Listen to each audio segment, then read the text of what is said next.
अस्सलामुअलैकुम गाइस। तो आज का हमारा टॉपिक है लखनऊ पैक्ट 1916। तो इस टॉपिक के अंदर या इस वीडियो के अंदर मैं आपको बताऊंगा कि आप लोगों ने पेपर में अगर आपको एक क्वेश्चन आ जाता है लखनऊ पैक्ट 1916 तो आपने उसको कैसे अटेम्प्ट करना है। तो सबसे पहले उसका देखते चलते हैं बैकग्राउंड। जब 1919 में कायद-ए-आज़म ने मुस्लिम लीग ज्वाइन की तो उन्होंने हिंदू मुस्लिम इत्तेहाद के लिए काम करना शुरू कर दिया। अब 1915 में ना एक एनुअल मीटिंग होती है कांग्रेस और मुस्लिम लीग की, जो कि इकट्ठी जो होती है ना इकट्ठी हेड होती है और बम्बई में होती है। किसकी वजह से? कायद आज़म की मेहनत की वजह से, जो कि हिंदू मुस्लिम इत्तेहाद के लिए ना जो रास्ते हैं वो साफ करते चली जाती है। ठीक है।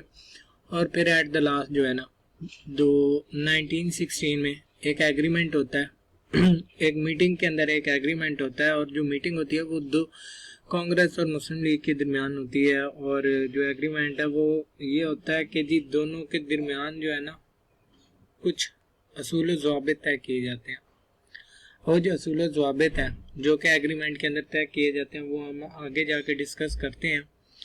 और इसको आप कहते हैं अब गाइस देखते हैं कि लखनऊ पैक्ट है क्या। The Lucknow Pact was an agreement reached between the India National Congress and the Muslim League। जैसे कि मैंने आपको पीछे बताया है कि कांग्रेस और मुस्लिम लीग के दरमियान एक मीटिंग होती है और उसके दरमियान एक एग्रीमेंट होता है at a joint session of both the parties held in Lucknow in December 1916.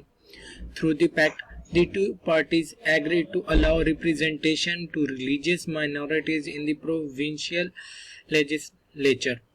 अब जो है ना रिलीजियस माइनॉरिटीज़ की जो है ना प्रोविंशियल लेजिस्लेचर में ना रिप्रेजेंटेशन के लिए ना एक एग्रीमेंट होता है, और जो पार्टीज होते हैं वो एग्री करती हैं। और ये जो एग्रीमेंट होता है ना ये लखनऊ में होता है। कब होता है? दिसंबर 1916 में, और यही आपका लखनऊ पैक्ट है। तो अब इसकी कुछ कंडीशंस थी। अप्रूवल ऑफ सेपरेट इलेक्टोरेट के जी कांग्रेस सेपरेट इलेक्टोरेट को एक्सेप्ट करे, फिर 1/3 मुस्लिम रिप्रेजेंटेशन होनी चाहिए। उसके बाद नॉमिनेशन ऑफ मेंबर के जी जो नॉमिनेटेड मेंबर्स हों वो 1/5 हो, और जो मेंबर्स इलेक्टेड हों वो 1/4 हों काउंसिल के। फिर उसके बाद जो proportion of Muslim representation in the provinces के, जो प्रोविंसेस के अंदर जो प्रेजेंटेशन है मुस्लिम्स की वो बढ़ा दी जाए। हालांकि अब in Muslim majority provinces that is Bengal and Punjab, the number of Muslim representation was reduced to 40% in Bengal and 50% in Punjab, whereas in Muslim minorities areas that is Bombay, Madras and UP etc etc। हालांकि उनकी जो representation थी उसको कम कर दिया गया था, और उसको बढ़ाने के लिए एग्रीमेंट में ये भी एक कंडीशन रखी गई थी। और फिर उसके अंदर एक एग्रीमेंट ऑन अनएनिमस लॉ के no suggestion for constitution making will be considered which will be rejected by 3/4 of any nations chosen member के। कोई भी आवाम की तरफ से चूजन मेंबर अगर 3/4 रिजेक्ट कर देते हैं तो कोई कॉन्स्टिट्यूशन मेकिंग नहीं होगी। फिर उसके ताकि condition of approval of demands. अब यहाँ पे कंडीशंस आ जाती हैं डिमांड को पूरा करने के लिए। वो कहते हैं कि increase in autonomy of provinces should be given appropriate internal autonomy. The control of the center should be decreased from the provinces. Besides, the powers of provincial councils should be increased and they must have full authority over the budget. उनका budget के ऊपर एक authority होनी चाहिए, उनकी autonomy of provinces को बढ़ाया जाए, और the control of the centre should decrease. अब जो सेंटर है उसका प्रोविंसेस से जो कंट्रोल था उसको कम कर दिया जाए। Freedom of determination, the member should have the right to ask questions and sub question to present a movement of adjournment के। अवाम जो मेंबर्स हैं उनके पास सवाल करने का इख्तियार हो। और उसके बाद separation of judiciary from administration के, जो आपके जुडिशरी सिस्टम है वो आपके एडमिनिस्ट्रेशन से अलहदा हो। The judiciary and administration should be separated in the country के, एक मुल्क के अंदर जो and the jury of every province should be under the high court of that province। कि जो सूबा है ना, उस सूबे का जितनी भी कोर्ट्स हैं वो उस सूबे के हाई कोर्ट के अंडर आए, और जो जुडिशरी है वो एडमिनिस्ट्रेशन से जो है ना आज़ाद हो। फिर अब उसके बाद जो आ जाते हैं जी रिजल्ट्स ऑफ लखनऊ पैक्ट। अब approval for separate electorate, the British had accepted the long-awaited demand of separate electorate of the Muslims of India by giving it legal status in Act of India 1909। अब एक बहुत ही तवील अरसे के बाद जी ये separate electorate की ना डिमांड जो है ना वो कबूल कर लेते हैं और उसको एक लीगल स्टेटस दिया जाता है 1909 में एक्ट ऑफ इंडिया के अंदर लीगली लेके।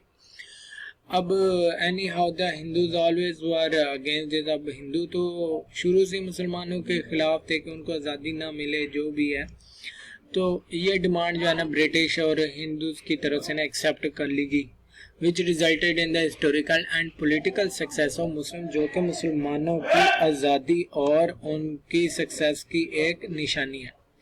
अब वो कहते हैं security of Muslim rights and interest, के मुसलमानों के हकूक और उनके जो ख्वाहिशात है ना उनका तहफ़्फ़ुज़ किया जाए। According to Lucknow Pact, the acceptance of Congress to give more representation to Muslims than their population in the Muslim minority provinces and in the center protected the rights and interests of Muslims.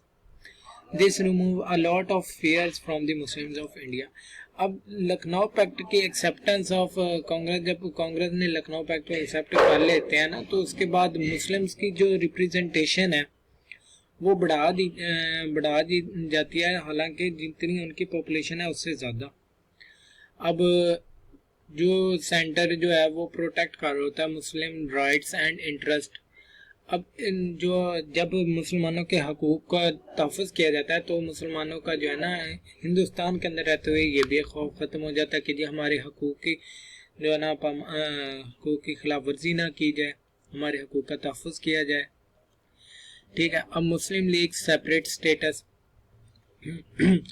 तो जब Congress partially prove कर देती है ना importance of Muslim League in the subcontinent by accepting the Muslim League as the representative party of Indian Muslims in Lucknow Agreement, this made it obvious that Muslim League was the representative party of Muslim। अब जब कांग्रेस ने इसको prove कर दिया ना कि जी जो मुस्लिम league है तो वो एक रिप्रेजेंटेटिव पार्टीज है इंडियन मुस्लिम हिंदुस्तान के मुसलमानों की लखनऊ के एक्ट में, तो फिर ये ज़ाहरी तौर पे खुल के एक चीज़ सामने आ गई कि जी मुस्लिम लीग जो है ना वो मुस्लिम्स को रिप्रेजेंट करती है, एक ऐसी पार्टी है जो कि मुस्लिम को रिप्रेजेंट करती है।